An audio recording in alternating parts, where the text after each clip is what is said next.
Ladies and gentlemen, welcome to the Pittsburgh Savoyards 85th season and A Christmas Carol. Important things before we start. If you need the restrooms, they are under the sign immediately saying restrooms. Go back, make a slight left. There are 2 non-gendered bathrooms there. Please turn off all electronic devices that make sounds, beeps, chirps, or we will sick Jacob Marley's ghost on you at intermission. Speaking of intermission, we will continue to sell 50-50 raffle tickets. The winner will get half the pot at the end of that. There is a survey in your program. Fill that out for a chance to win tickets to our next show. It will be the last ever Pittsburgh premiere of a Gilbert and Sullivan show because they stopped writing them 150 years ago. Thespis at the Masonic Lodge in the North Hills. Wow, I'm running out of breath for no apparent reason here. We have several understudies on for tonight's performance. Kira Varela, yes, I wrote these on my hand. We'll be playing guest 1. Al Connolly will be playing Mrs. Dilber. Larissa Davis will be playing the Ghost of Christmas Present. Thea Sebastian will be playing the Soldier, real name to be revealed at the end of the show. And Chelsea Clydesdale will be playing Want. So thank you very much and enjoy the show.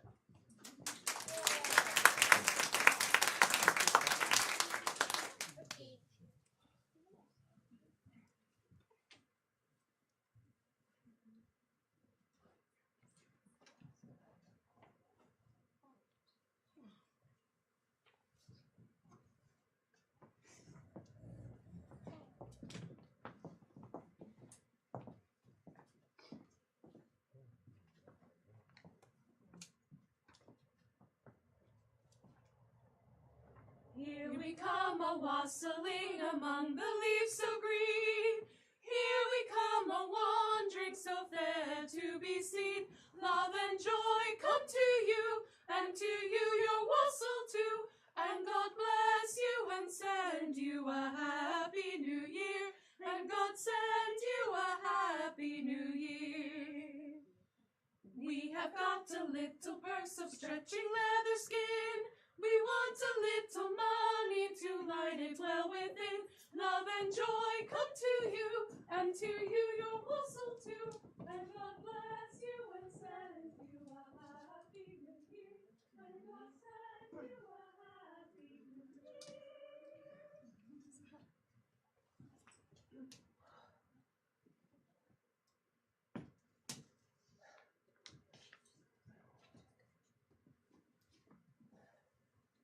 Mother, over there! Oh, thank the Lord. Father, over here! Oh, Clara, Ben! Oh, goodness, how glad I am to see you both. Oh, dearest, how I've missed you. And not half as much as I've missed you. I couldn't believe I was able to take leave, let alone in time for Christmas. I've been so worried. I practically wore the rug out from pacing while listening to the radio for news. I told you I will always come back to you. Always. And how have you been? Taking care of Mother, sir. Just like you told me to. Well done, my boy. Have you been good while I was away? Yes, sir. Well, pretty good, at least. What say you, Mother? That poor alley cat might not agree. I thought it'd be funny. Aside that, I concur he's been pretty good. Well, I suppose that's all we can ask for. After all, no one is perfect. Oh. So, what's the first thing you'd like to do when we get home? I want to hear my Christmas story. Again? You've heard it dozens of times. So, I didn't get to hear it last year. Fibber, I told it to you myself. Well, Dad didn't tell it. It makes it sound scarier. Well, you can probably tell it better than I can by now. No, it's not the same if you're not telling it. Well, I suppose there's no reason to wait until we get home. Where to start? Jacob Marley was dead. Are you sure you don't want to tell it yourself? No. As you so well stated, Jacob Marley was dead. No doubt about that. Dead as a doornail. Not that there's anything particularly dead about a doornail. You know, I suppose a coffin nail would be more appropriate, but... Father! Old Scrooge had been Marley's partner for many years. In fact, he had been his only friend and mourner to the day he died. Old Scrooge never painted away Marley's name from the shingle. Whether it was out of fondness for his old partner or desire to save on paint, well, only Scrooge could know that. He was a mean old skinflint, and everyone knew it. No one stopped to talk to him in the streets, The beggars implored him for spare change. No one stopped to ask him what o'clock it was, and small children ran away at the sight of him. And that was exactly how Scrooge liked it. Certainly not. Your mortgage is due the 25th of every month, and December is no exception. Oh, Mr. Scrooge, my poor husband died but a fortnight ago. I've not yet been able to secure for myself a position. Well, you should have thought about that before he died.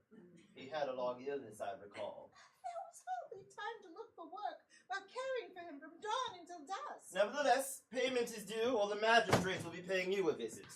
So, what about my daughter?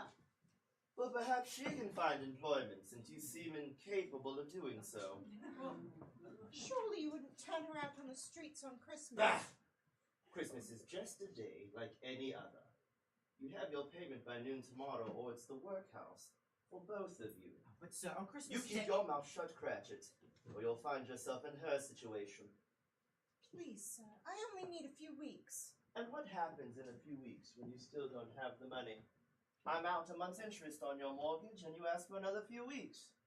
I know all too well the unending cycle of poverty. You must overcome obstacles. You mustn't fall prey to them. Mr. Scrooge, I am certain I can find something for you. I already have a lead on an maid's position, but... You have my final word. Time is money, and I've wasted enough of both on the matter. Good afternoon. Good afternoon. This way, ma'am. Merry Christmas. I wish it were. Good day to you, sir. Merry Christmas to you. And a cross Christmas to you. One should never be cross at Christmas. Truer words, sir. Come along, Margaret. Merry Christmas, Uncle. God save you. Ah, humbug. For the Christmas humbug. Uncle, I'm sure you don't believe that. I do indeed. Merry Christmas. What reason have you to be so merry? You're poor enough.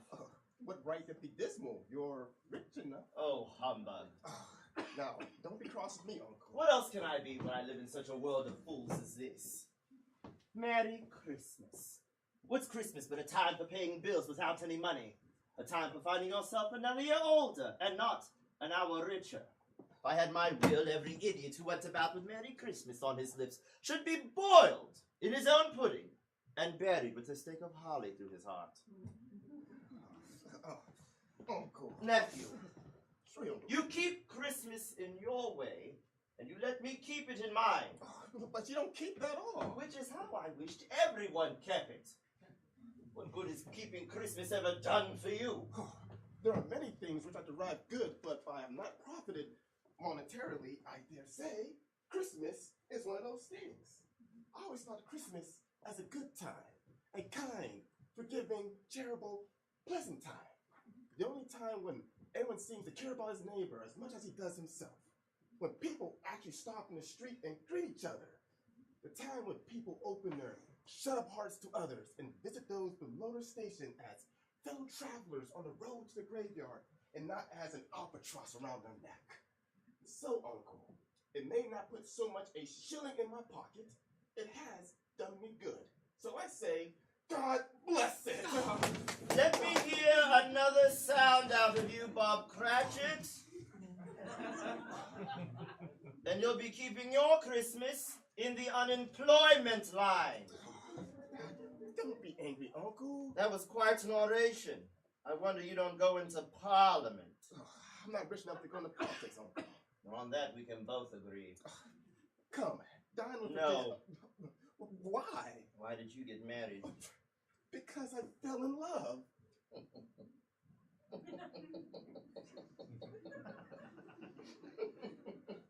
Because you fell in love. Oh, that's the most absurd thing I've heard since Merry Christmas. Good afternoon.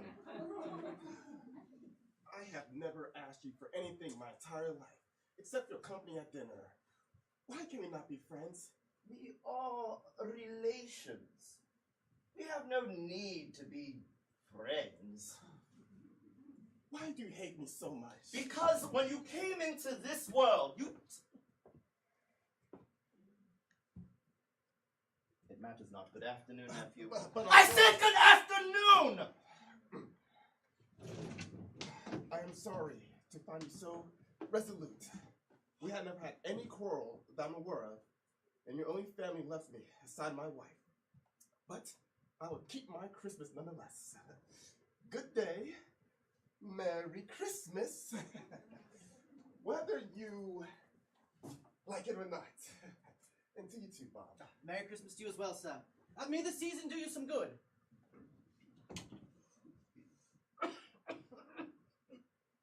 You and your Merry Christmas. You're almost as bad as he. Oh, I only said it back to be polite. Oh. Well, now that you've been polite, shall we get back to work? Oh, yes, sir. Right away, sir. You're one to talk about the season doing you good. 15 shillings a week, with a wife and a family to feed. Merry Christmas indeed. You can't even afford a decent coat. We manage, somehow. Sir, might I add a little more coal to the fire? Has the ink frozen yet? Not yet, sir, but, I have been getting a cold. Then you can still complete your duties without wasting expensive coal. I'm not made of money. Come in! Do I have the pleasure of speaking to Mr. Scrooge or Mr. Marley? Mr. Cratchit, sir. Mr. Who? Cratchit, ma'am, I'm the clerk. Mr. Marley's been dead 7 years this very day. This is Mr. Scrooge. Mr. Scrooge. Good afternoon, sir.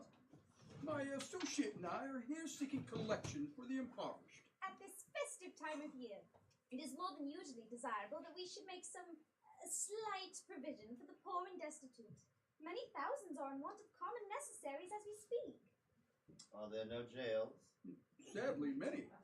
The workhouses are still in operation? They are, though I wish I could say they are not. The treadmill and the poor law are still in force? Both are regrettably very busy, sir. Good. I But was afraid from what you had said at first that they had ceased their useful force. But they hardly cover all that is needed. A few of us are endeavoring to raise funds to buy food, drink, and warmth for the most destitute among us.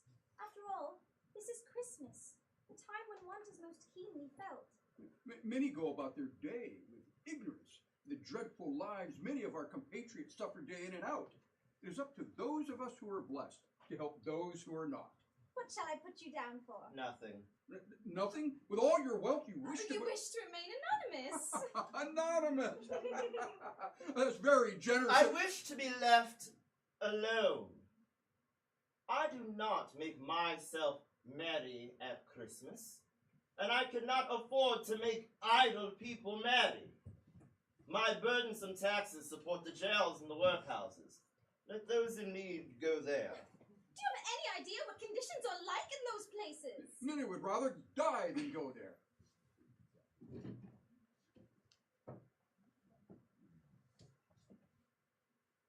Then they had better get on with it and decrease the surplus population. Many of them will in this cold winter with neither food nor I will not put myself into a poorhouse to help keep those too lazy to work out of it. Good afternoon. I'm so sorry. Let me show you to the door. Such selfishness! I'd have never believed it possible! Merry Christmas.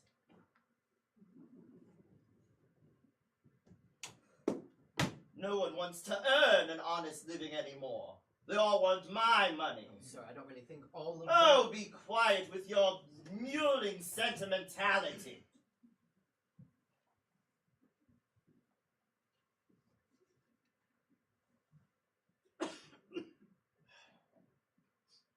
I assume you'll be wanting off all day tomorrow?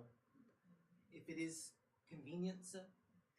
It is most definitely not convenient, but as I do not foresee many customers, you may take the day off. Oh, thank you so much, Mr. Scrooge. I imagine you'd feel ill-used if I docked you half a crown for it. Well... Yet you don't see me ill-used when I pay a full day's wages for no work. It's only 1 day a year, sir. A sorry excuse for picking a man's pockets every 25th of December. You just make sure that you're here all the earlier the next day. Oh, yes, sir, Mr. And Scrooge. Cratchit, Yes. be prepared to stay late. Oh, yes, sir. Yes, sir, Mr. Scrooge. Thank you so much, sir. And, a Merry Christmas. A Merry Christmas!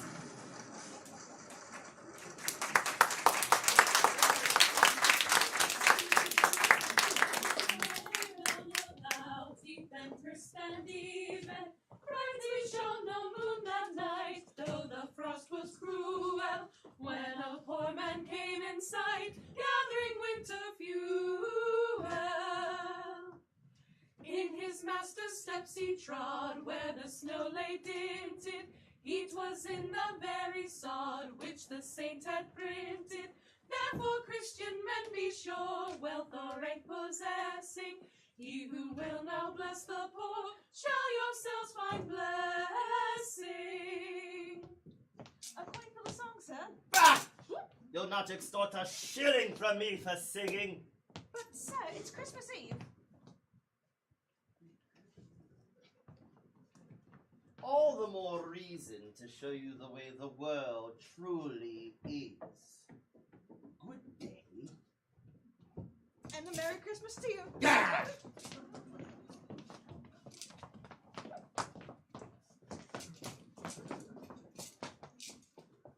Scrooge returned to his home with hopes of running into no more lunatics wishing him a Merry Christmas. Lunatics? That's how Scrooge viewed anyone who kept as anything as useless as he believed Christmas to be. Though he needn't have worried. His scowling face and unpleasant demeanour were enough to cause most sensible people to give him a wide berth. Scrooge lived in a melancholy set of rooms in a melancholy old house, a house inherited from his partner Marley, though most of it had been rented out as offices, Scrooge being the only living thing going there after dusk. If you can call Scrooge truly living. It was incongruous with its cheery surroundings. It was as if the house had run there when it was a small house playing hide and seek and simply got lost when no one found it.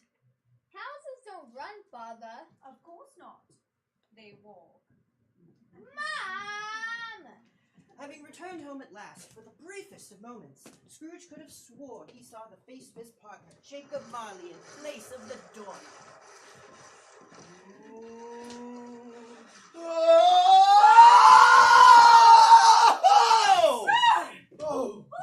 You gave me a fright. Are you all right?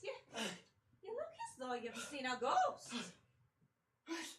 I'm fine. I'm fine. Just hungry, I suppose. Well, there's gruel waiting for you by the fire. It'll fill you right up, and I'll bring you some turkey and pudding from me dinner tomorrow. But no need to waste my time nor your turkey.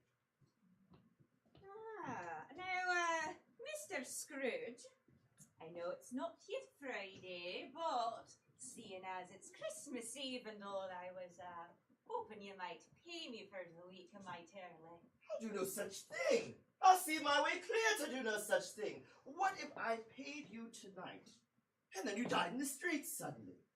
I'd have paid for 2 days' service from you that I would never receive.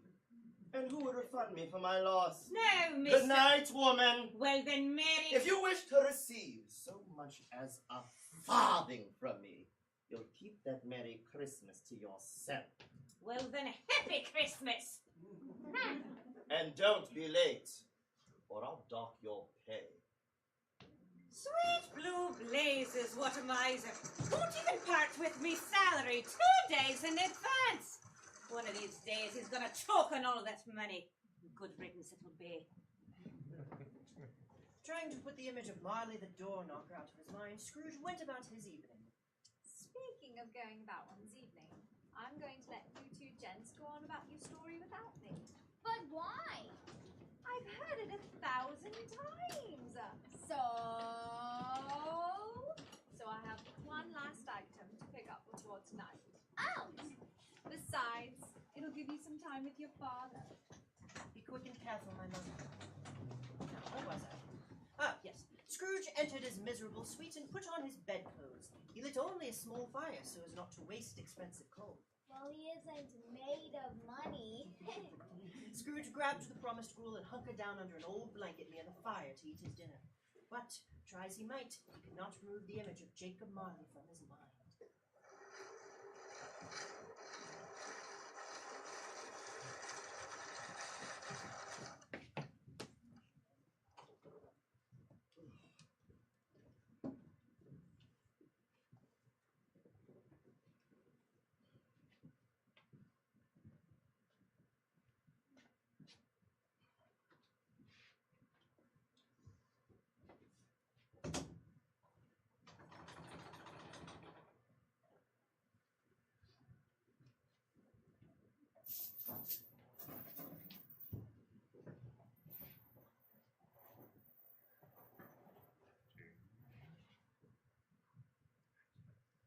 Humbug.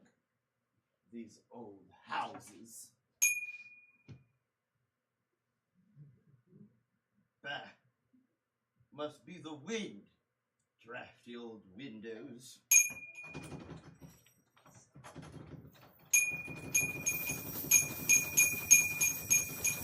What in the devil is going on?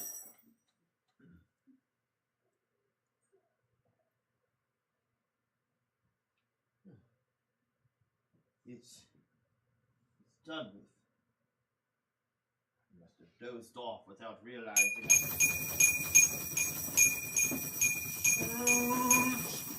Scrooge! Ebenezer Scrooge! Ah! Who are you and what do you want of me? Ask me not who I am, but who I was. Who are you? You don't recognize me. I'm unsure.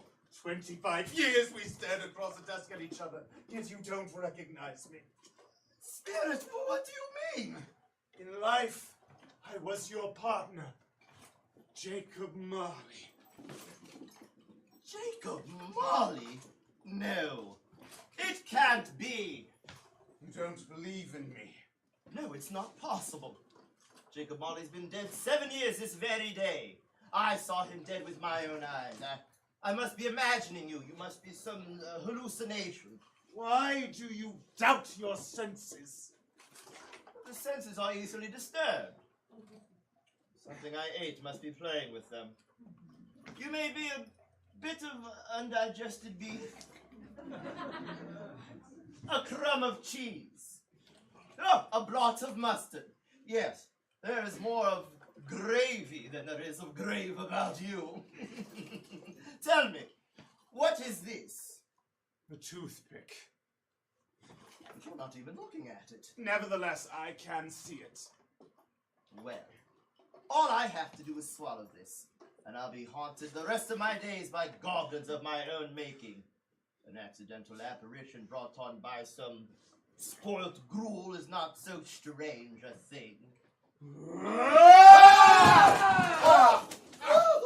Spirit, I believe, but oh, Jacob, why do you come to me this night? How it is that you can see me this night, none but a higher power can say. I have sat invisible beside you many and many a night, begging and pleading with you to see your error. It is a part of my penance. You sat beside me? Often? And what error do you speak of? It is required of every man that he should walk amongst his fellow man and try to help those he can. If his spirit goes not forth in life, it is condemned to do so after death. Condemned to witness the joys which he might have shared, which are forever denied him. But, Jacob, you walked home from work every day. In spirit I never walked beyond our counting-house door.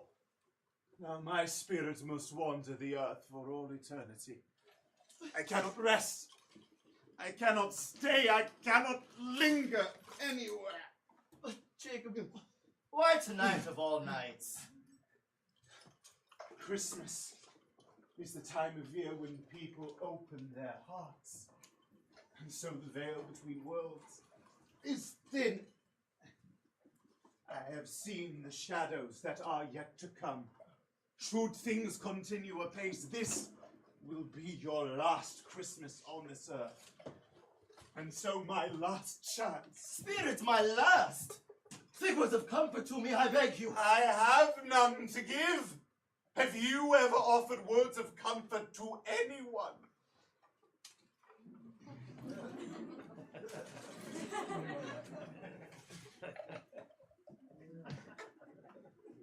Spirit, you're covered in chains. Tell me why. I wear the chain I forged in life. I made it link by link and yard by yard.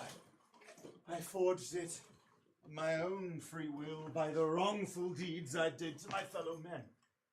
Each time I added to another's suffering, I added another link. Each time I turned a blind eye to those in need, I forged another. Now I must wear this chain for all time. But you were such a good man of business, Jacob. Business! Do you understand nothing? Mankind was my business. The common welfare was my business. Charity, mercy, forbearance, and benevolence were all my business. I had been blessed with wealth, and it was my business to share that blessing. I had no time for such trivial things. And so I wear this chain. Do all men wear such a chain? Aye. Each man forges his own chain by his deeds. Do I, Spirit, have such a chain? Your chain. Your chain, I have never seen its like before. It was longer and heavier than this 7 years ago when last I saw it. And you have labored on it since. It is a ponderous chain that you will carry. In this we are bound. Your chain and mine, forever entwined. For many of these links we forged as one. This link was forged when he denied Mr. Smythe a loan. To save his family, he turned to thievery and spent the remainder of his days in prison.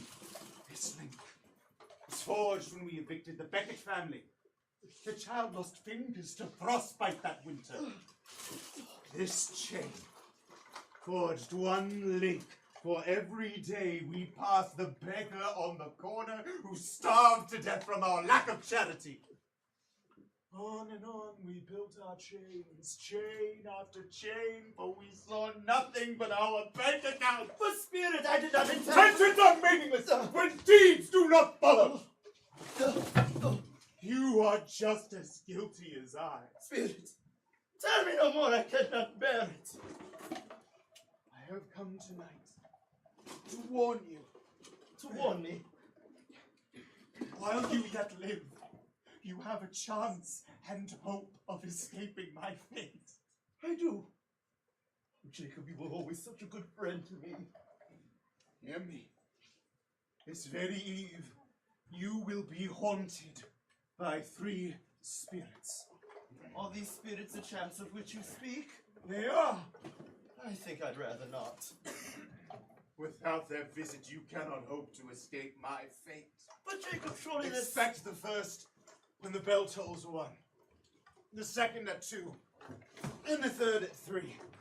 But Jacob, can't I just take all 3 at once and have it done with? They will come in their own due course. Heed them well. They have much to show you. I must be on my way. I can never stop. I can never rest. I must wander forever with this chain. Spirit, wait! Jacob, please, I must know! Spirit! Spirit! Spirit!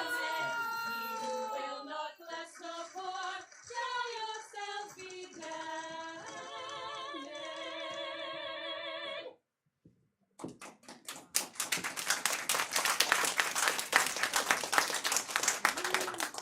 Terrified by the visions that haunted him, Scrooge crawled into his chair until at last they left him. Unnerved and not entirely sure he still had his wits about him, Scrooge pulled out his ledger, determined not to sleep, but to work and see if the spirits came. After about an hour, however, he began to drift off, and soon he fell asleep. He fell asleep after seeing a ghost? That's blimey! Scrooge was sorely tired, though it was a deeply troubled sleep, full of visions of talking door knockers. Then the clock struck 1, and Scrooge awoke.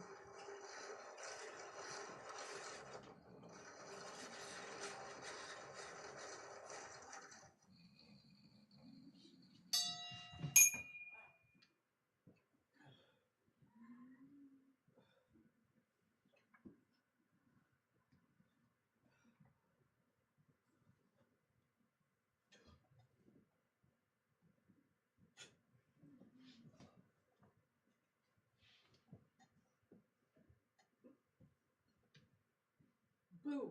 Oh, spirit! You almost made a ghost of me. Well, I don't think you're so easy to kill as all that. Are you the first spirit that Marley spoke of? I am. Who? What are you? I am the joy of remembrance. I am the echo of a whisper. I am heartbreak and love, loss and growth, birth and death, and all the millions of small moments that make you, you. I do not understand. I am the ghost of Christmas past. Long past? No, your past. Spirit, why are you here? Your welfare. Oh, well, I appreciate the thought, but I think a fortnight's rest will be better for my welfare than... Your redemption, then. I am here to show the shadows of what has been. What reason do I have to visit my own past? You have forgotten who you were. I know who I am. I am Ebenezer Patience, and all will become clear. Now, come with me. We have many things to see and little time to see them. But Spirit, I am immortal. I'll fall to my death. Well, hold fast to my arm, and you'll be safe.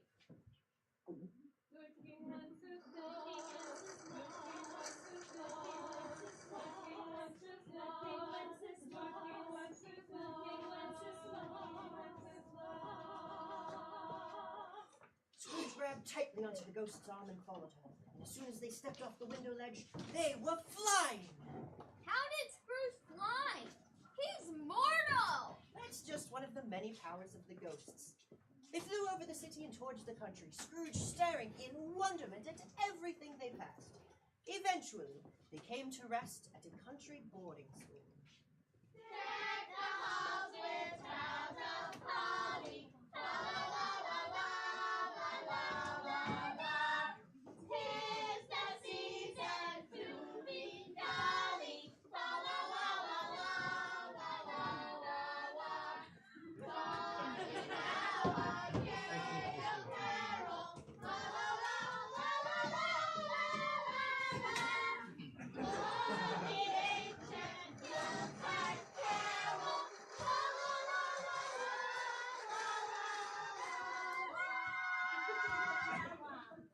That was wonderful.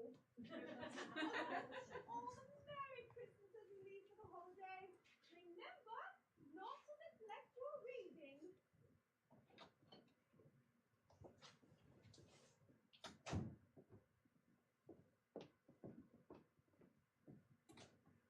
Ebenezer, why are you sitting there reading? Shouldn't you be getting ready to go home? I'm not going home this year. Again? Why not? My boss said you can't afford the trip. I'm sorry. At least I'll have all my work done. You always have your work done. No one should spend Christmas alone. If you wish, you can spend tomorrow with my family and I. That's very kind, but I think I could just do my reading of the piece, please. As you wish. This wasn't the first time you spent Christmas alone. It was easier to be alone than to face being around a happy family. Ebenezer, Then, your brother had come to bring you home for Christmas.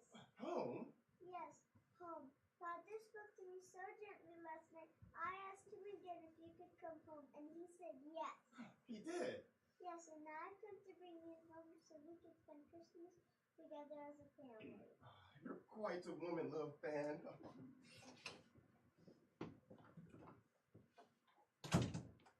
Young Master Scrooge! Who is this lovely young lady? This is my little sister, Fan. Pleased to meet you, ma'am. Pleased to meet you as well, young lady. What brings you here to our school? I've come to fetch Ebenezer and bring him home. You have? Yes, we're here in a carriage and everything. Well, bless my soul. We should go and pack his things then, shouldn't we? Come on. Hurry up, Ebenezer. It was your first Christmas as a family in many years. and our last. You never came back here. My mother had been ill. My father had kept the severity from us. I was summoned home to pay my last respects to her. He had tried every doctor and every treatment known to mankind. By the time she was gone, so was my family's entire fortune. He truly loved her. Oh, he did. Much good that it did him. He couldn't go on without her. He had to borrow to bury her. Spent the last few months of his life in debtor's prison. He didn't want to live without her. But instead, he left Van and I alone. You had each other. I had to leave school to find work to put food on the table. She was a delicate creature whom a breath might have withered, but she had a large heart. Yes, she did. She died a young woman, I believe, leaving behind a small family. One child. Your nephew. She was so fragile. I tried to warn her that the risk wasn't worth it, but she would not listen. The labor was too much for her. He killed her in getting born. Now every time I look at him, I can only see what he took away from me. She was taken from him as well, Ebenezer. I suppose. What was her last wish? That she wanted... She made me promise to look after him for her. And have you fulfilled that wish? I have not. Spirit, take me from this place. I am only showing you the shadows of that which has already been. You may have forgotten, but you cannot run away from the pain of the past. I've never forgotten her. Let us move forward in time to another Christmas. Haha! Apparently, this was a much happier Christmas for you. You recognize where we are. Recognize? Yes! This is old Fezziwigs. This is where I finally found an apprenticeship. This is where I met my partner, Jacob Marley. Ebenezer! Put that away. It's Christmas Eve and the party is starting. Just a few things to finish up, Mr. Fezziwig. The work will be here after Christmas. For tonight we celebrate another successful year. Yes, Mr. Fezziwig. You too, Jacob. I want all my employees to enjoy this night. There you are, Mr. Fezziwig. Come with me. Belle wishes to speak with you before she begins. Of course, Mrs. Fezziwig. Now remember, you two, no more work tonight.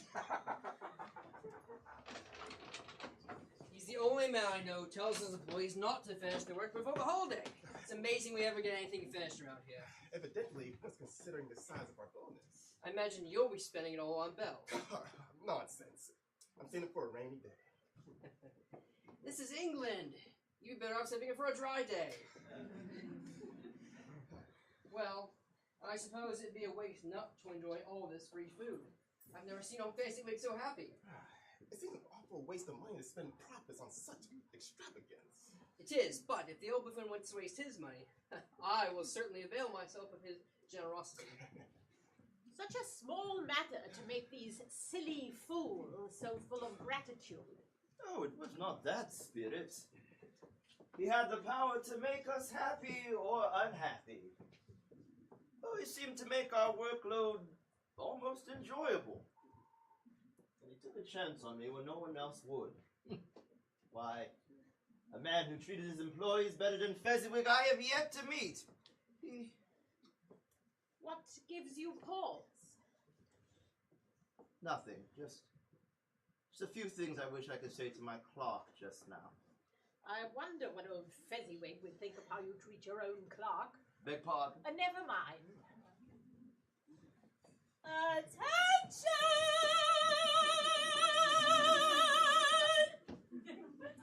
Attention, everyone! Before the festivities begin in earnest, Mr. Fezziwig has a few things he'd like to say. Thank you, Mrs. Fezziwig. Now, I'd like to thank all of you for a very prosperous year. We couldn't have done it without you. Now, I'm quite certain we're all anxious to delve into Mrs. Fezziwig's famous Christmas pudding. But before we do, our daughter Belle has agreed to perform for all of us tonight to get this party off started.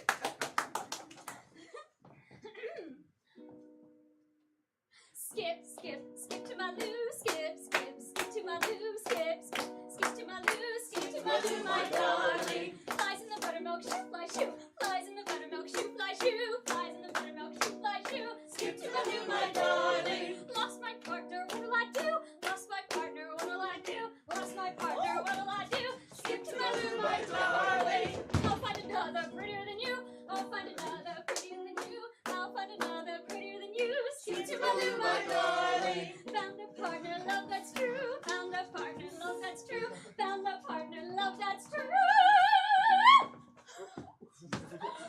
Skip to my loo, my darling.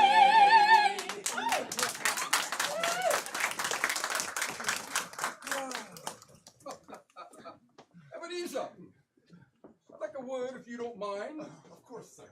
Now, I know I said there'd be no more talk of business tonight, but Mrs. Fezziwig says I can make this one little exception.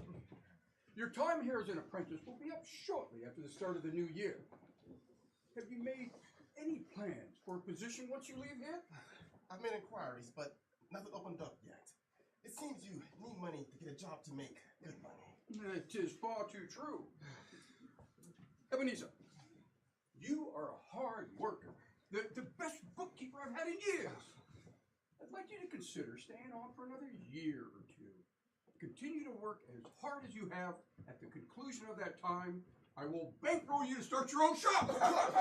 Mr. Fezziwig, I don't know what to say. Oh, say yes, my dear boy. Of course I accept. No, this is, thank you. This is most generous. You will not regret it, sir. Oh, I don't believe for a moment that I will. This is sure to make things a little easier for you and a certain songbird. Oh, a songbird. Belle, that was wonderful. Oh, you make your old mother so proud. Oh, you were entrancing. Oh, thank you, Ebenezer. Mr. Fezziwig, What? Mr. Fezziwig, we should get around to greeting all the other guests. Oh!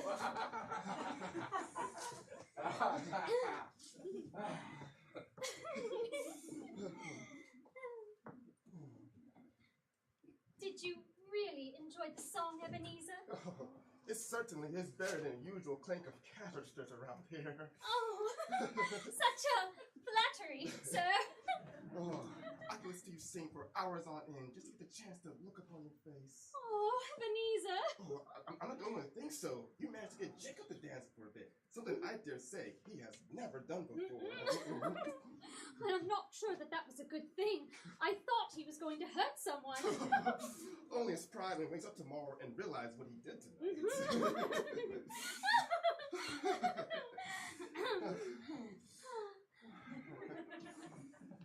What were you and Father talking about? Just business. Business? On Christmas Eve? Oh, your father asked me to stay on here for a while. Oh, and did you accept? Of course. Oh, Ebenezer, that's wonderful. Oh, it will certainly make things a little easier. I was going to save this for later, but I have a Christmas present for you.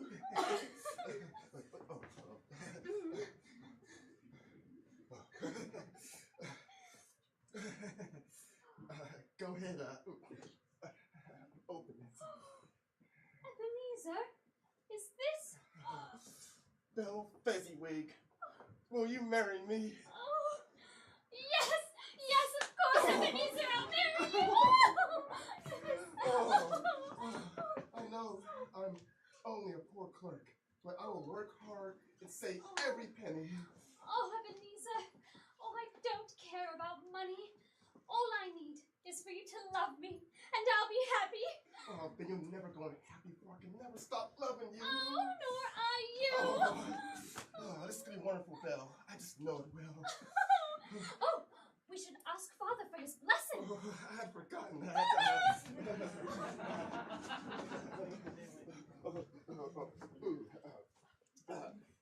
Mr. Fezziwig, sir, may I have your daughter's hand in marriage? My boy, I can't think of anyone else I'd rather marry my daughter. You have my blessing. You have my blessing. Mrs. Fezziwig, Mrs. Fezziwig. Yes, Mr. Fezziwig. We have an extra reason to celebrate Christmas this year. Scrooge has asked to marry our Belle.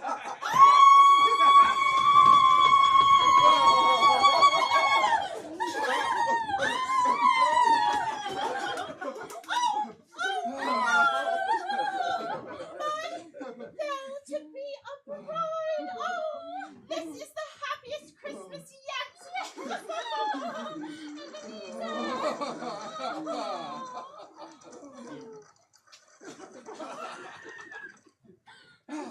Happiest Christmas indeed. Yes, it was. It's the best Christmas I ever had. Oh, she looked so beautiful. Every time she smiled, the whole world would light up. Yet it wasn't enough for you. It almost was. She told you all she needed was your love, but you didn't believe her. Well, I was young. How could I believe her? Instead of trusting her love, you trusted in money. Money has never let me down the way people have. Spirit, why do you show me these memories that torture me so? Because the past is the key to unlocking the future. Quickly. My time grows very short, and we have one more vision to see. A scene that took place a few Christmases after the one we have just witnessed.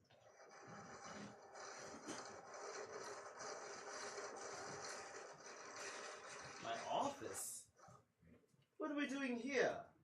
What is there to show me? Watch, and you will see. Have you finished with the ledger for the row houses on Chapel? Just finishing now. Old Johnson defaulting on his mortgage has been quite the blessing for us. These rents are far more profitable on the interest than the loan was. Ebenezer. No, Spirit, please, not this. Watch. Ebenezer. Oh, Belle, when did you get here? Have you forgotten what day it is? Of course not. I've written the date down over 100 times today. It is December 20th. It's Christmas Eve. You were supposed to meet me at Father's shop over an hour ago for the party. I'm sorry, I just had work that needed to be finished and it could not wait. Couldn't wait until after Christmas. Couldn't wait until after you met with me. Or do I matter so little to you these days? If You'll excuse me. Suppose I ought to head home. Good night, Jacob. Belle, it's just business.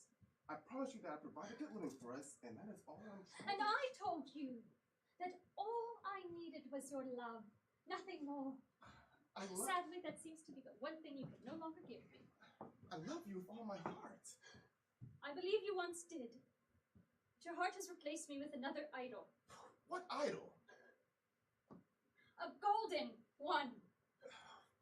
I am trying to ensure that we don't live in poverty as my father failed to do. This is not the way to do it. You work all hours of the day and night, enjoy none of the simplest pleasures that life has to offer. You and Jacob, you're going to work yourselves to death. We are merely diligent. You profit off the misery of others. Do you not know what people are saying about you? What do I care what they might say? This is jealous riffraff. Well, Father told me you denied him alone. Denied the man that set you up in business. It was a business decision. Nothing personal. I have to put our welfare first. You don't understand the harshness of being poor, of having everything you love and cared for just ripped away from you. No amount of money would have saved Van. But it might have.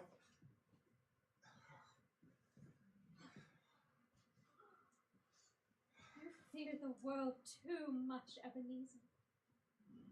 All your hopes and dreams have become merged into this one hope of being beyond the reach of poverty. I've seen all your nobler aspirations fall off one by one until greed is the only one left.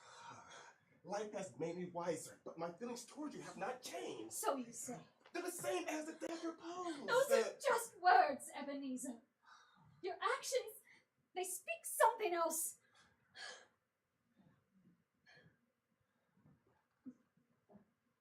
Our engagement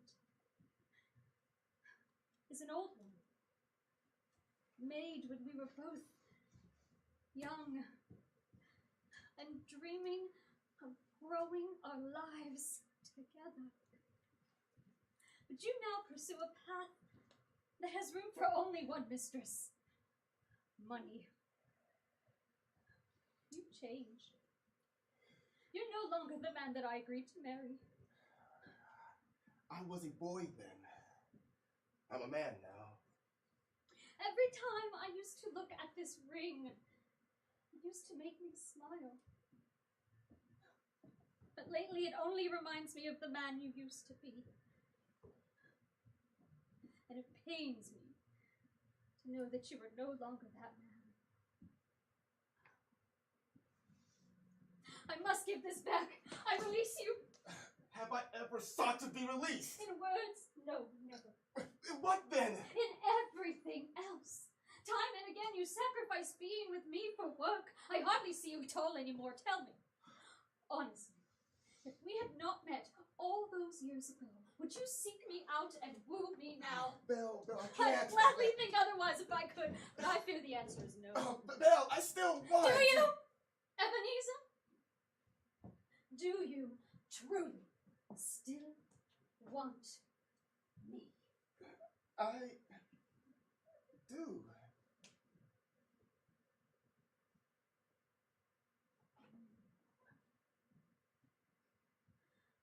I want to believe that.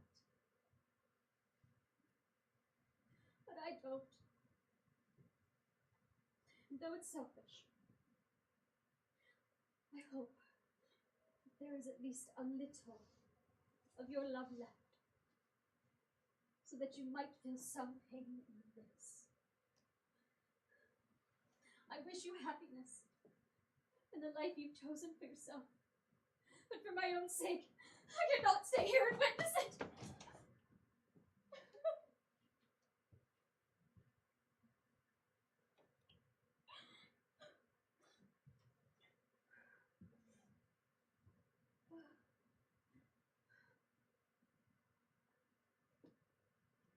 Know that a part of me will always love you.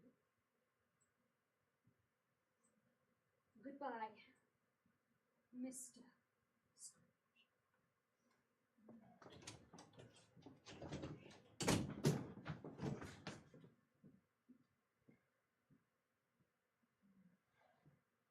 No. No! Stop her! Go after her! There's still time! Don't you lose her, you fool! He cannot hear you. Why have you shown me this? My darkest hour! What a fool I was! If you cannot learn from the mistakes of your past, how can you hope to change your future? Remove me, spirit! Why do you delight in torturing me? I have told you that these are the shadows of things that have been. That they are what they are. Do not blame me. You did this to yourself. I had to be secure. My parents abandoned us to this world. They didn't abandon you. They died. I was practically a boy and left to raise Fan. I did my best for her. And in the end, I didn't have the money to save her. And then Belle left. And then Jacob left. They all left me. But not my money. That will never leave me. Does your money keep you warm at night? Does your money bring you joy? All your money has done is close you off from the world. I was fighting for my security! You don't fight the world. You hide from it. You and your money are the agents of your own loneliness. Ebenezer? Ebenezer. Ebenezer? Ebenezer. Ebenezer? Remove me, spirit. Ebenezer? I cannot bear any more. We will return now. But remember, this is only the first of 3 journeys you must take tonight. Another spirit will visit you at the stroke of 2. Heed the things she shows you, Ebenezer. Heed them, for you shall be condemned to carry a chain far worse than that of Jacob Marley. It is upon this chain. It is upon this chain.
What shall we sing at Christmas when the log is burning bright?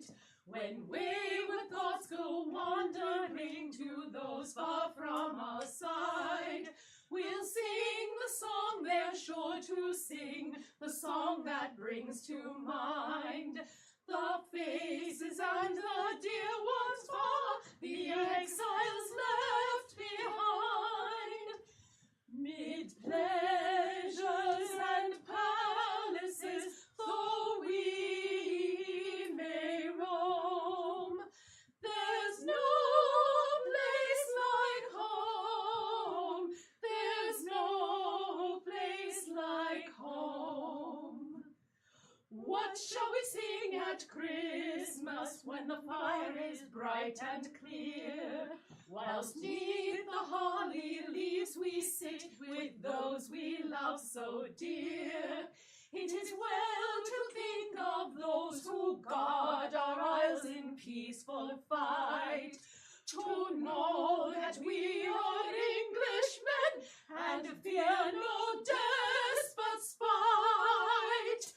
Rule Britannia, Britannia rule the waves.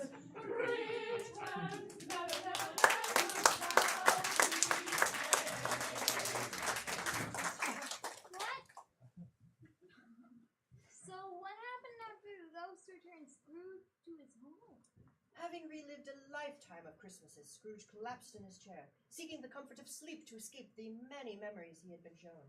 But he could no sooner go to sleep than go to heaven. I know I sure couldn't. Go to sleep or go to heaven. Father! The hours seemed to crawl by for old Scrooge, and just when he felt he was at his wits' end from dread, the clock struck 2.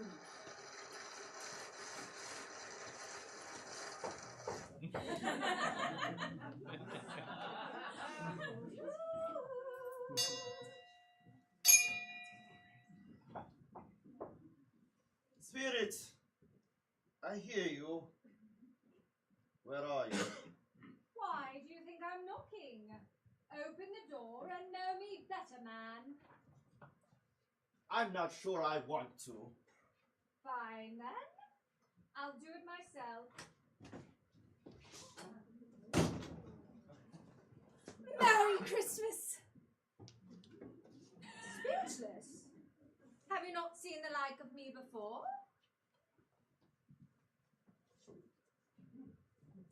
Honestly, Spirit, I have not. Have you not strolled forward and met others of my family? Only the ghost of Christmas past.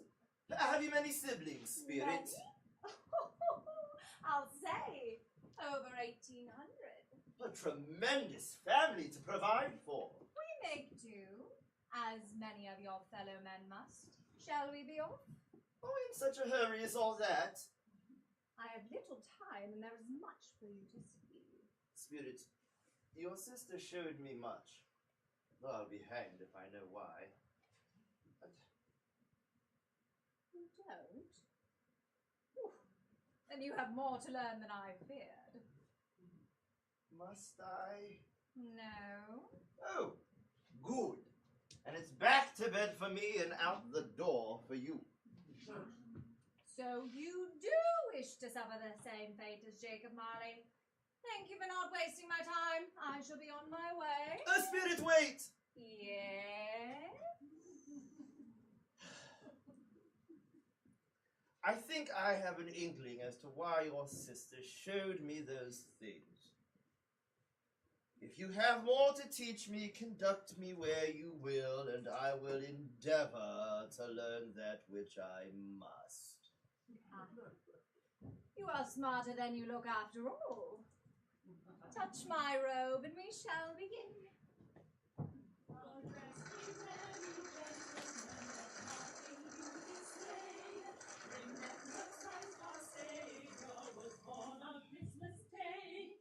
Save us all from Satan's power when we had gone astray. Oh, tidings of comfort and joy, comfort and joy. Oh, tidings of comfort and joy. Now to the Lord sing praise. with true love and brotherhood each other now embrace. The holy tide of Christmas all others doth efface. Oh, tidings of comfort and joy, comfort and joy. Oh, tidings of comfort and joy. Beautiful, beautiful. Thank you, Mama. Merry Christmas. Merry Christmas. Oh, let's go get a drink at the pub.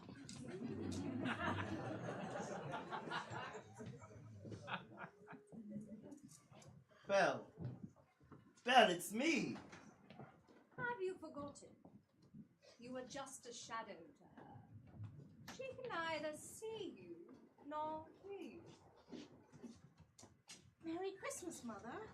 Mother? Oh, hello, darling. Oh, what a surprise. I didn't expect to see you out this early until tonight for dinner.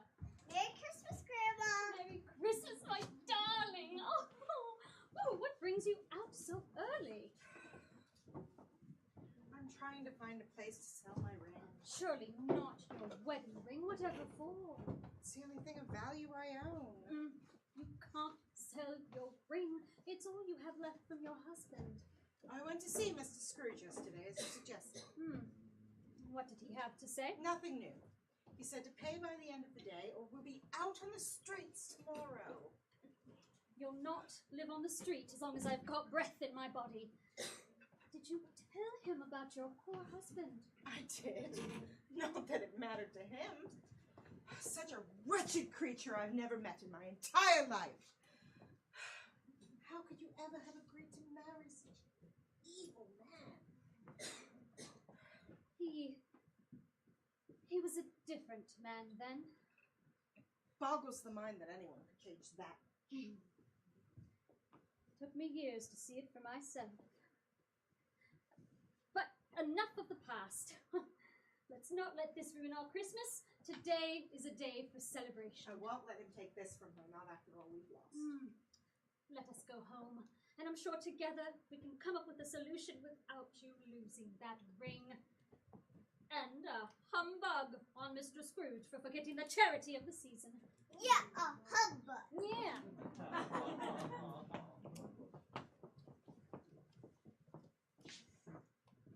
I never knew she married. What did you expect? She spent days pining away after you. A woman with that much heart. No, I did not. That is not what I meant. She has led an eventful life. Is she happy? At times. She married a man she met at church, and they had a small family before he died. Spirit, move me another sight, please. Very well. Follow me. Spirit, what is in that bag you carry with you? Something you would know nothing of. Well, tell me anyway. It is full of blessings to be given to the people. To the poor most of all. Oh, why the poor most of all? Because they need it the most. Spirit, why have you brought me to the poor section of town? Because it is here that your clerk lives. Bob Cratchit. Yes, he lives here with his wife and 4 children. All of them? Live in this tiny dwelling? Indeed. But, Spirit, why? Because you overwork and underpay him. Did you expect he could afford a nice house? Not on the meager salary you pay. Now watch and listen. What? It's not your father and Tiny Tim. They're late. And Martha's almost now late as well. Belinda, put on your things and run down to the shop. Here I am, Mother. Oh, Martha! Oh, you had me afraid we weren't going to see you at all this year. Well, we have a lot of work to finish and didn't get done last night until it was too late to safely come home. And then this morning we had to finish cleaning up before I could leave. Now there's a hard-working woman. My father could learn a few things from her. She has no choice. If she gets the sack, the family will starve. Now that you're here, take off your coat, sit by the fire, and warm yourself. Your father and Tim should be back at any moment. Don't sit! Hide! Father's just turned down the street! But where shall I hide? Behind the door.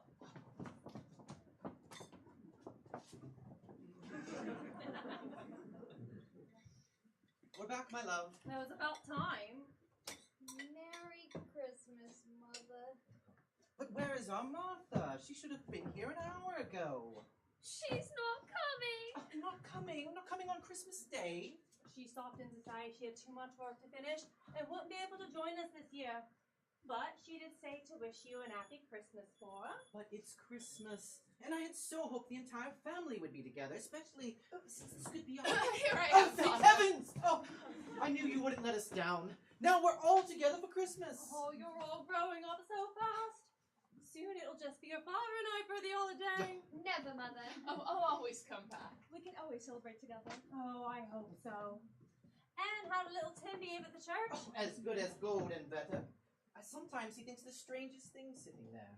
On the way home, he told me he hoped other people saw him in church because being crippled, it might remind others who made the lame to walk and the blind to see. Oh, well, that's a beautiful thought. It just goes to show there's a reason for me needing that crutch. And it took so long coming home because he wanted to swing by the orphanage and say a prayer for those less fortunate than him. It's so sad that they have no one to spend today with. Oh, Tim.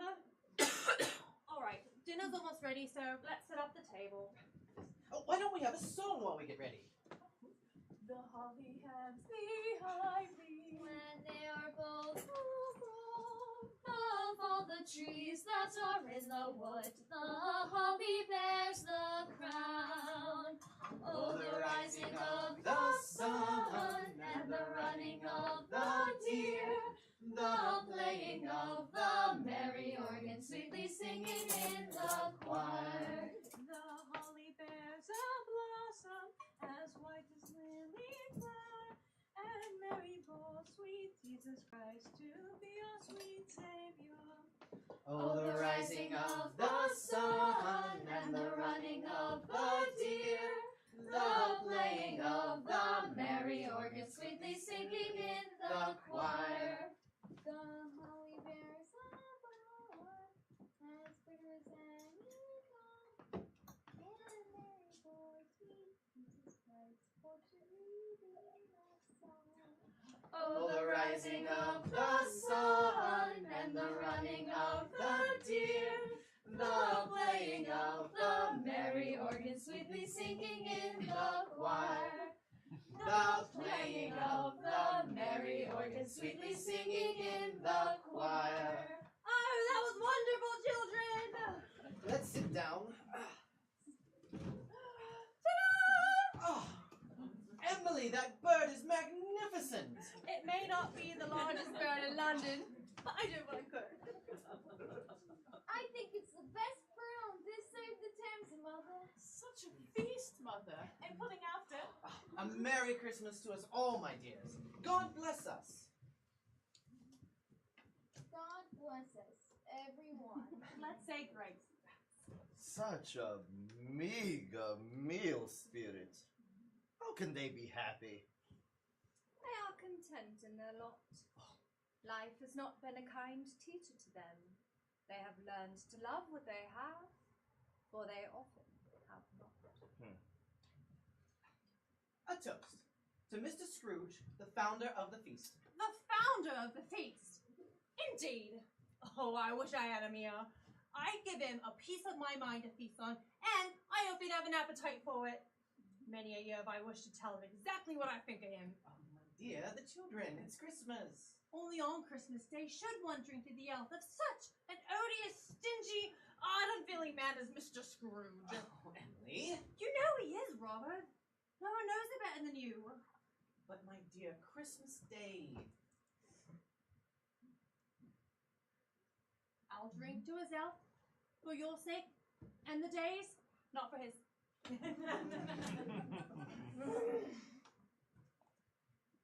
Long life to him. To Mr. Scrooge. They'll be very merry and very happy, I have no doubt.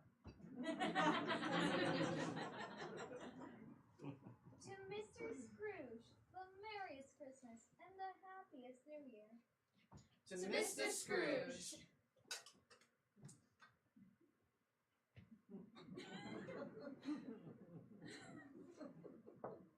Now dig in, everyone.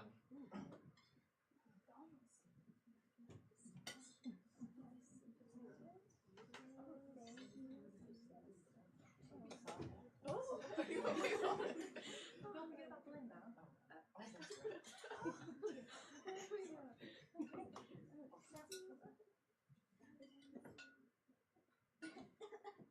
Are you all right, my boy? Yeah, just not as hungry as they thought I was.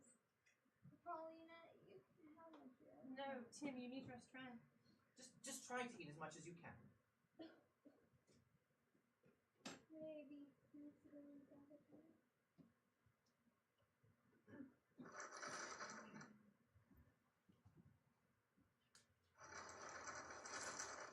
Spirit, tell me if Tiny Tim will live. I see a vacant seat and a crutch without an owner. If these shadows remain unaltered, the child will die. Oh, no, kind spirit. He will be spared. If he is going to die, hadn't he better get on with it and decrease the surplus population? I didn't mean Tiny Tim. Ah, so Tim matters because you have seen his plight with your own eyes. But the faceless masses, suffering in equal pain or worse, deserve to get on with dying. Spirit, you abuse me with my own words. You decide what men shall live and what men shall die. It may be that in the sight of heaven you are more worthy and less fit to live than millions like this poor child. Where were you when he broke his leg? Where were you when he broke his arm the next week? And where were you when his father stayed up all night with him because he couldn't sleep? Spirit, I swear I didn't know. Did you ask? Did you ever once in the entire time that you've ever known Bob Cratchit taken a moment to inquire of his life? I have not. I thought not. Beware of your rhetoric condemning the surplus before you know who that surplus is. Come, my time grows short, and there is one more vision I must show you before my time here is done. Is your time done so fast? I am the ghost of Christmas present. My time on this globe is very brief. Yesterday, I was just a hope in a child's eyes. And tomorrow, I will be just a memory. Spirit, your time is so precious, and yet you spend it with me. Tell me why. Some things are more important than one's own time. We must go now. Landlord, fill the flowing bowl until it's all thrown over. Landlord, fill the flowing bowl until it's all thrown over. For tonight we'll merry, merry be. For tonight we'll merry, merry be. For tonight we'll merry, merry be. Tomorrow we'll be sober. Here's to the man who drinks weak ale and goes to bed quite sober. Here's to the man who drinks weak ale and goes to bed quite sober. Fades as the leaves do fade. Fades as the leaves do fade. Fades as the leaves do fade. And drops off in October. Here's to the man who drinks strong ale, the volume of a river. He shall have a splendid life, but bugger up his liver. For tonight we'll merry, merry be. For tonight we'll merry, merry be. For tonight we'll merry, merry be. Tomorrow we'll be sober. Here's to the man who drinks our ale and never does repay us. Soon you will drink it all alone and learn to be more generous. For tonight we'll merry, merry be. For tonight we'll merry, merry be. For tonight we'll merry, merry be. Tomorrow we'll be sober. Tim, invite your uncle to dine with us today. I was rather looking forward to meeting the infamous Ebenezer Scrooge. Oh, he did, Aunt. Tell her what your dear uncle said. He called Christmas a humbug, and he meant it. Well, shame on him for thinking himself too good not to dine with us. He's a comical old fellow, and that's the truth. He's not as pleasant as he ought to be, but his offenses carry their own judgment, so I have nothing ill to say of him. He has quite the fortune I've had. What of it? It does him no good. He doesn't make himself comfortable with it, and he is certainly not going to let any of us benefit from it. At least not while he's still alive. I have no patience with him. I do. I feel sorry for him, and I could be angry with him if I tried. After all, who's that suffers from his whims? Himself. He won't come dine with us, but who suffers the most? Not us with extra to eat, but who himself who loses out on the wonderful meal and excellent company. That's very kind of you to say, Fred. He really well has to say it. Can't very well insult his own wife's cooking. And Tupper. I was merely joking, Fred. It was a wonderful meal, Virginia.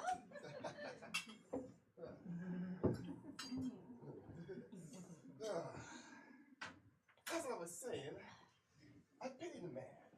He loses a great many chances for pleasant evenings by refusing my invitations. I plan to give the same chance every year, whether he likes it or not. He may rail at Christmas until he dies, but I can't help he think better for it if he finds me going year after year in good temper. If he only put in mind to give his poor clerk £50, that's something. After all these years of turning down your invitation, how can you still think well of him? He's my mother's brother. I mean, there has to be good in him. Besides, he's the only family I have left. Oh, aside from you, my love. Enough about the old miser. If he can't be bothered to join us, why should we waste any more time on him? Let's play some games. Oh, that is an excellent suggestion. This topic is far too morose for Christmas. Any ideas? How about yes or no? Oh, I love that one. I'll start then. Very well. Is it a place? No. Is it an animal? Yes. Is it alive? Yes. Is it in this house? Oh, thankfully no. Is it in this country? Yes. Is it in London? Yes. Is it famous? Not really. Oh, is it a bear? No. Is it a horse? No. Though it may resemble a part of the horse. Is it kept chained up? Oh no, though it really should be. Is it gentle? In no way whatsoever. Is it tall? Average. Does it walk on two legs? It does. Does it have a mean visage? Most assuredly. I know what it is. It's Uncle Scrooge. However, being as the answer is Uncle Scrooge, you really ought to have said yes to, is it a bear? Since Uncle Scrooge has given us plenty of merriment for tonight, it will be ungrateful not to drink to his health. To Uncle Scrooge, a Merry Christmas and a Happy New Year. He won't take it from me, but may he have it nevertheless. To Scrooge! Now let's hope he doesn't charge us for wishing him well.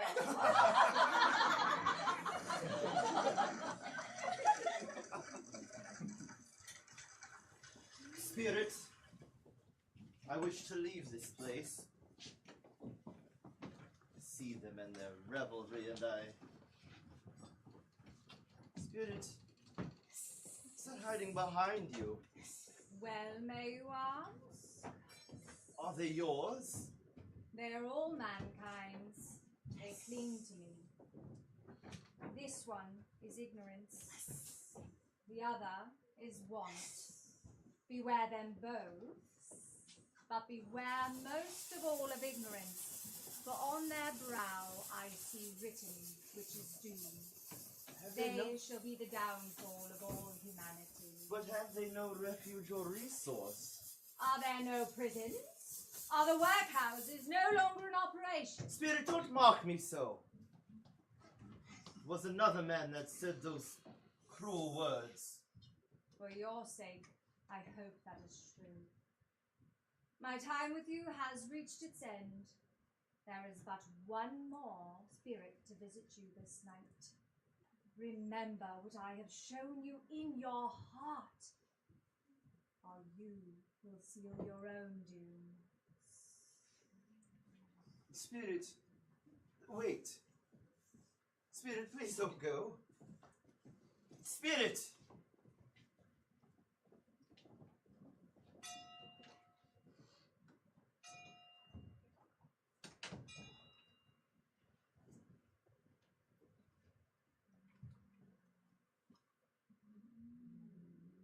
Are you the ghost of Christmas yet to come? You are here to show me the shadows of things that may be. Is that correct, Spirit? Spirit, I fear you more than any other specter I have met this evening. Tell me, must these shadows happen in due course? Or can they be altered?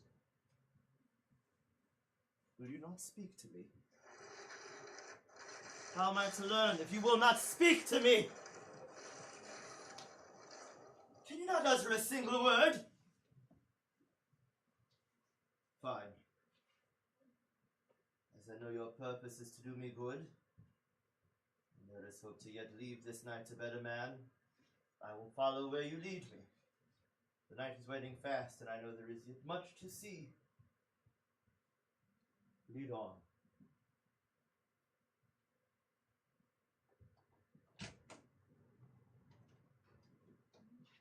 Spirit, I know these two. They visited my office earlier today. Mrs. Collins, I'm so glad to see you. Have you heard the good news? I did indeed. Strange how even the air seems lighter because of it. How did he die? I don't have any of the details, only that he's finally dead. Well, when did he die? Well, no one knows for sure. His body was discovered by his maid early this morning. It had been several days since she last saw him. I wonder what finally killed him. He was so mean I thought he'd never die. God or the devil alone knows. I wonder what will happen to all his money. Well, all I know is he didn't leave it to me. It's likely to be a cheap funeral, for on my life I can't think of anybody who'd go to it. No. Maybe we should volunteer. Well, I don't mind going, as long as lunch is provided. I have to be fed to go to a funeral such as this. Well, at least I don't have to worry anymore about losing my house if I'm a few minutes late on my payments. What if your debt is transferred to someone worse? The only way that'd be possible is if it would transfer to Old Scratch himself. Well, I'm sure we'll all have a merrier Christmas knowing we're finally rid of him. Spirits, who is the man of whom they speak? And is there indeed no one to mourn him? I fancy seeing you here, Mrs. Dilber. I thought I might be seeing you here tonight. And what did you grab? Oh, just a few things he won't be missing now. Oh, he won't be missing anything now, will he? Now, what's all this racket? You heard the old skinflint died. I heard it, but I didn't believe it. People like that doesn't die easily. Oh, I'm sure the devil welcomed him with open arms. Well, you certainly come to me soon enough. Was the body still warm when you nicked this stuff? Oh, I'm not completely disrespectful. I waited until the body was chilly. What does it matter? Everyone has a right to take care of themselves. He certainly did. That's true indeed. Who's to complain if we did take a few things? Not a dead man!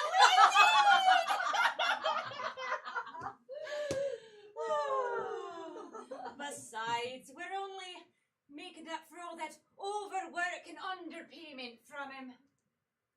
Truer words, Mrs. Dilber. You reap what you sow. Besides, if he wanted to be respected in death, he'd have earned some respect in life. Indeed. Here, Mrs. Dilber. It's a judgment on him, it is. Mm-hmm. All right, who's first? That'll me. I wish it were a little heavier, and it would have been if I'd been able to lay my hands on anything else. Open it up! All right. Tell me the value of it, Jonesy. Oh, I'm not afraid for her to say.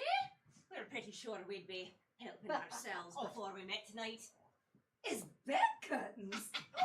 You don't mean you ripped him down rings and all while he was lying there? I certainly did. I dare say he's not likely to catch cold without them now. You were born to make your fortune. Add in his silver and his toes and Silver. Tell me the value of it. I'd say it's worth at least 3 sovereigns.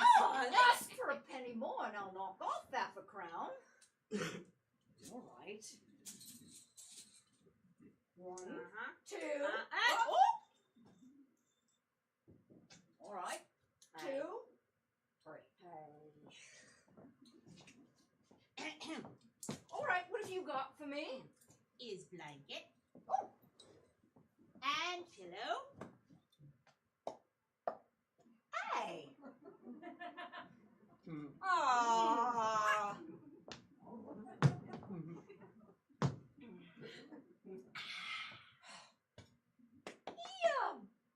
Didn't I have anything catching, did he? Oi! Would I have carried that all the way down here from his house if he did? No, I suppose not. I figured his heart shriveled up and finally stopped working. Oh! I also mixed his shirt. You can look at it till your eyes ache. You're not going to find a hole in it anywhere. As a fine one he had and a good one too. What are they going to do with it? Huh. They was going to waste it if it hadn't been for me. What do you call wasting it? Well, they was going to bury him in it, they was. But I took it right off of him again. Calico ain't good enough for such a purpose. It ain't good enough for anything. He can't look any uglier than he did in that one. He frightened away all but us while he was alive. Now we're left to profit from it, now that he's died. Hey, let's go have a drink and drink to his death. Hey. Spirit, I see the case of this unhappy man may be my own. My life tends that way now. Is there no one that grieves his loss? Can you not show me any tenderness connected with the dead?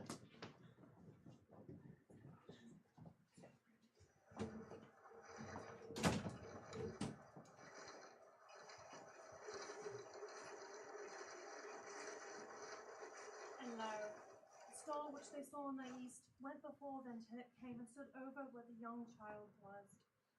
When they saw the star, they rejoiced with exceeding great joy. And when they were come in the house, they saw the young child. The young... I can't finish it. The candlelight makes me eyes weak, and I won't show you guys your father for the world. He should be home soon. Past it, rather. But I think he walks a little slower these past few days, Mother. I have seen him walk with Tiny Tim on his shoulders very fast. So have I, Mother, often. But he was very light to carry.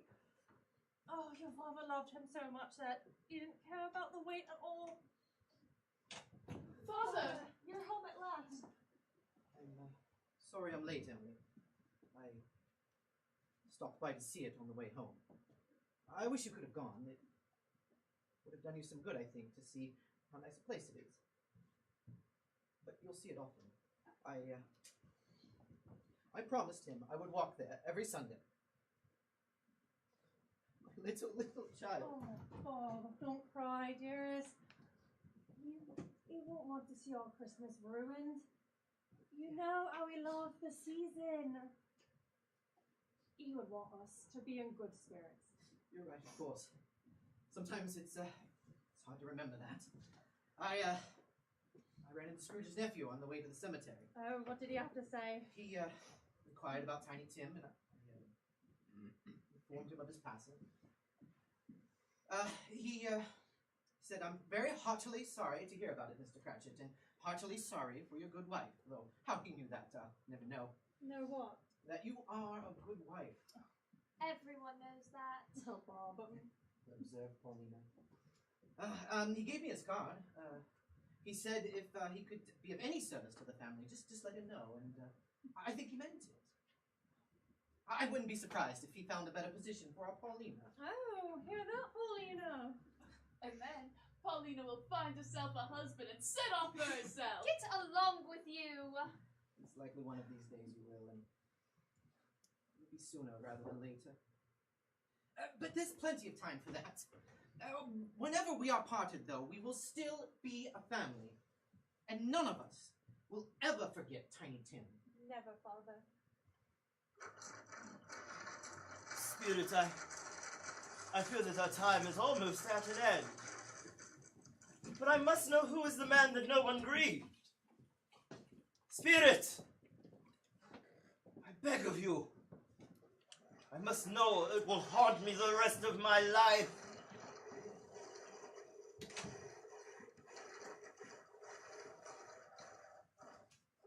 Spirit, before I go to the stone at which you point, answer me one question. Are these the shadows of things that will be, or of things that might be? Please, Spirit, I've learned much this night. I've had my heart shown to me, and I've seen its darkness. But is it to be too late for me? Why would you show me these things if I am beyond all hope?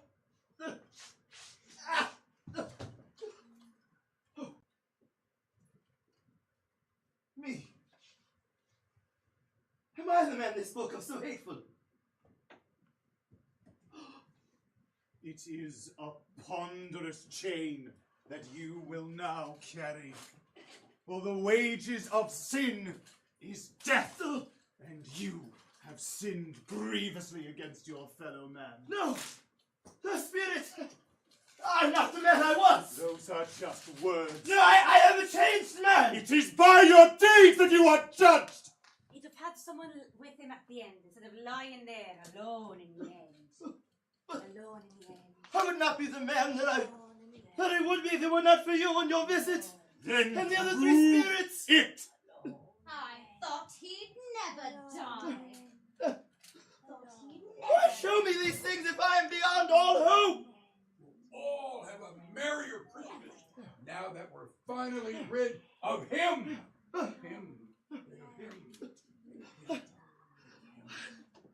I will honor Christmas in my heart. I'll try to keep it all the year. And prove it.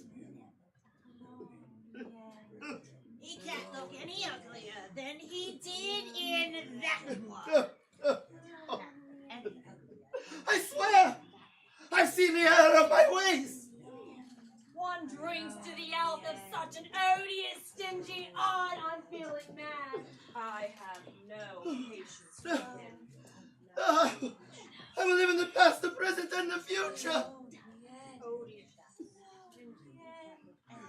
Fences carry their own judgment. How could you ever agree to marry such a horrible man? The spirit of all three shall strive within me. He was a different man then. A different man then. A different man then. A different man. I've learned your lesson. A different man. I see how I failed. I've turned my heart to all the greed, but no more. The spirit of all three shall strive within me. Different Just tell me that I can erase this stone! Only you can erase this stone, Ebenezer Scrooge. Only you can unburden yourself of this heavy chain. You must succeed where I failed and change your ways. I can change Jacob. I will change Jacob.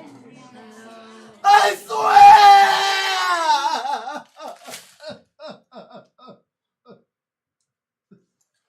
I swear. I swear. The spirits of all three shall strive within me. I shall live in the past, the present, and the future. I will show mercy to those who need it. I will show love to those who will have it. I'll appreciate those who help me. I will use my life and my fortune to improve the world around me. I will live in the past, the present, and the future. I will live in the past, the present, and the future. I will live in the past, the present, and the future. I will live in the past, the present, and the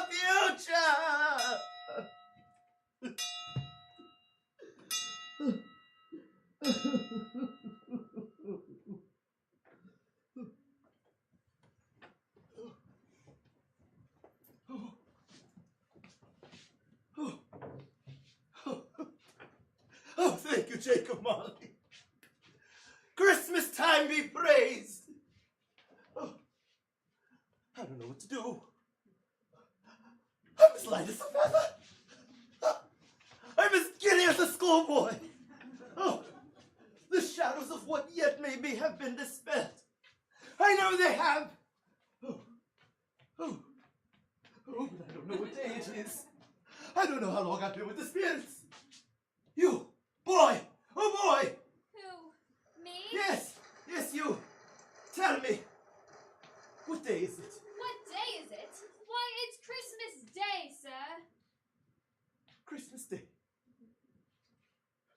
Then I haven't missed it. The spirits did it all in one night. Well, of course they did, their spirits. Tell me, boy, do you know the poulterer on the next street over? I should hope I do. Ah, remarkable boy.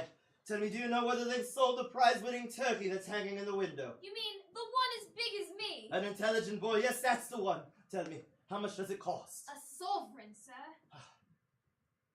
I want you to go and buy it for me. What? I want you to go and buy it and bring it back here.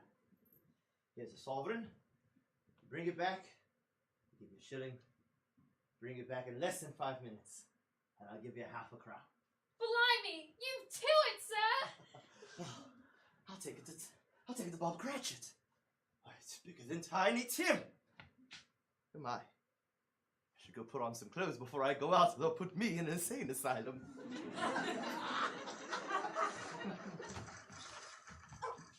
Watch it, young lad. Sorry, sir. I've got to go buy the prize turkey for Mr. Scrooge. Merry Christmas to you both. Prize turkey. I do not make myself merry at Christmas. I can't afford to make idle people merry. What a bunch of bunk. Buys the prize turkey for himself, but can't spare change for the poor when he's one of the richest men in all of London. At least we know we don't have to bother at his house today. Open up, open up.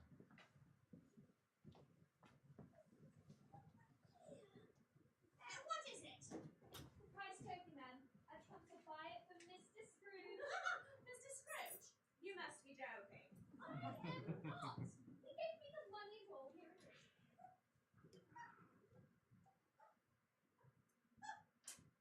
I never would have believed it.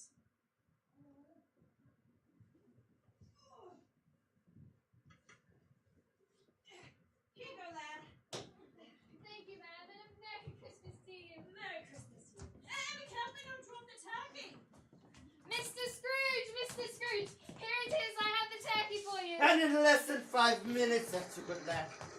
There's a sovereign. You keep the change. Thank you, sir. Merry Christmas. Merry Christmas to you, too. Ah! There you are! Good morning. I hope that you were successful yesterday. Not as much as we should have been. I'm so very sorry to hear that. And I'm doubly sorry if I contributed to that. Here is a check. I hope it makes up for the past few years. Lord bless me! Mr. Scrooge, is this decimal in the right place? Oh yes, if you promise to put it to good use it is. We promise. Merry Christmas to you, Mr. Scrooge. Merry Christmas. Merry Christmas, Merry Christmas. Oh, Mrs. Dilber! What a beautiful day. It's a wee bit bright and chilly for me. Yes, as promised. Here, it's a week's salary. Salary? Including your Christmas bonus. Bonus, sir. And to top it all off, take the day off with pay. With pay? Mr. Scrooge? Are you right in the head? Mrs. Dilber, I've never been so right in the head in all my life. I'll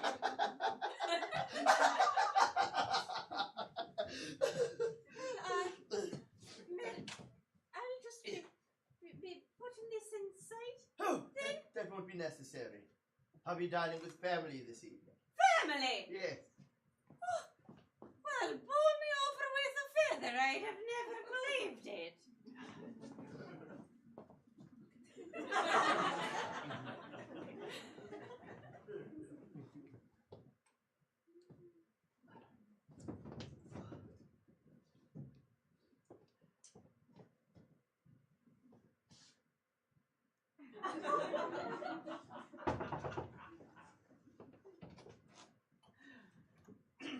Mr. Scrooge. I think I told you to come in early today. But sir, that's tomorrow. Today is Christmas. Mr. Scrooge, I am just about at it with you. If you think Robert's going to work on Christmas Day, Oh, wait, that's right, that's right, that's right, that's right, that's right. It's Christmas. And here is your Christmas present. The prized turkey. The prized turkey? Yes. Oh, thank you, Mr. Scrooge. Merry Christmas to you, Merry Christmas to you, Bob. A merrier Christmas than I've ever given you. Starting tomorrow, I'm doubling your salary. Doubling? Yes. And you're to keep the fires brightly lit in the office. Oh, children, say thank you to Mr. Scrooge. Thank you, Mr. Scrooge. Thank you. Oh, and you, young man, may call me Uncle Scrooge. You all may. And first thing tomorrow morning, we're going to have the finest doctors in London look at you. Oh, Mr. Scrooge. Now. Uncle Scrooge. Yes. Would you do us the honor of joining us for Christmas dinner? I'd love to, but I have a previous engagement for my nephew that I must honor. So, good day, and a Merry Christmas to you. And Bob, don't you worry about coming in early tomorrow. Thank you, Uncle Scrooge. Merry Christmas. Merry Christmas, children. All right, Bob.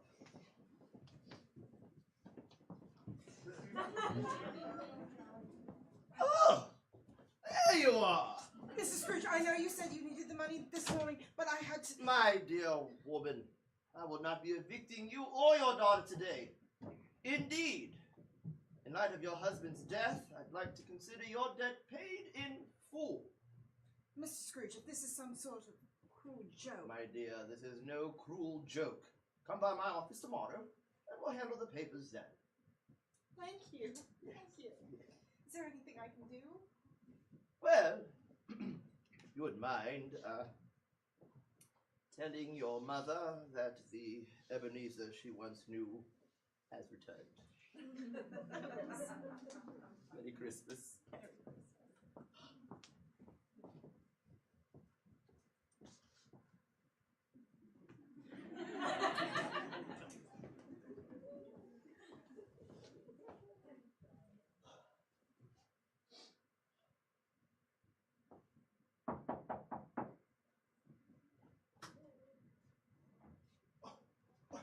Why, bless my soul.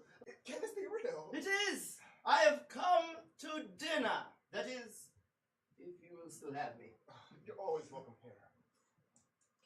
Forgive an old man for his foolish ways. I know I haven't been the best uncle to you in recent years, but if you allow me, starting today, I'd like to make amends for that. Gladly, Uncle Scrooge. Oh, friend. Oh, and who is this enchanting creature? This is my wife, Virginia. It is an honor to finally meet you. Uncle Scrooge, won't you come inside and join us? We were just about to start singing carols. I'd love to. Come, let us fill the flowing bowl until it doth run over.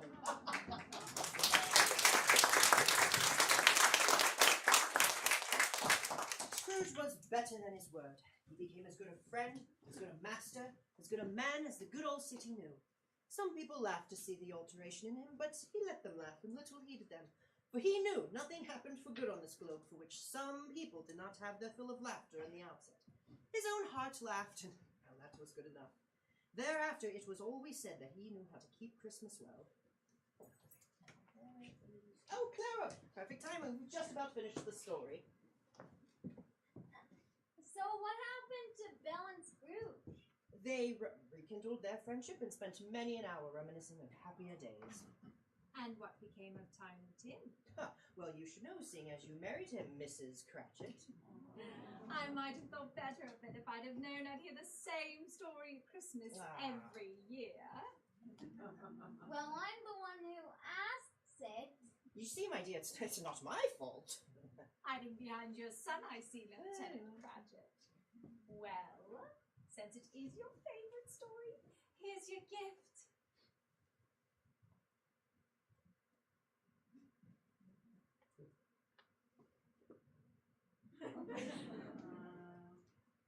Holy cats! Thank you, thank you, thank you, thank you, thank you, thank you, thank you! You're quite welcome, my dear. Now you can read it to yourself anytime you'd like. This boy.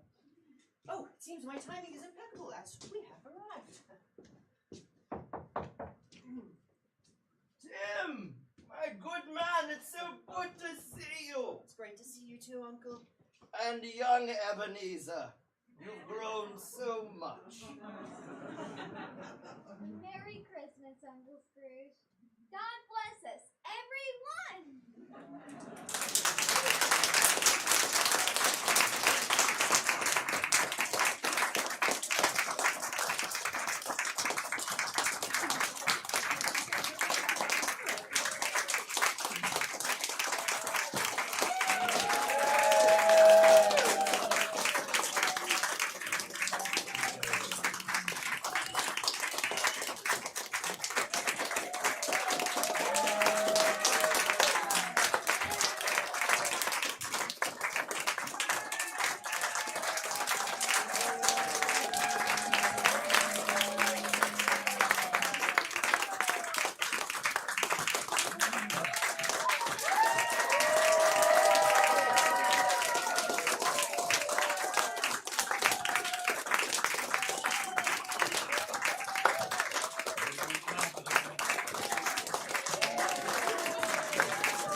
You forgot what?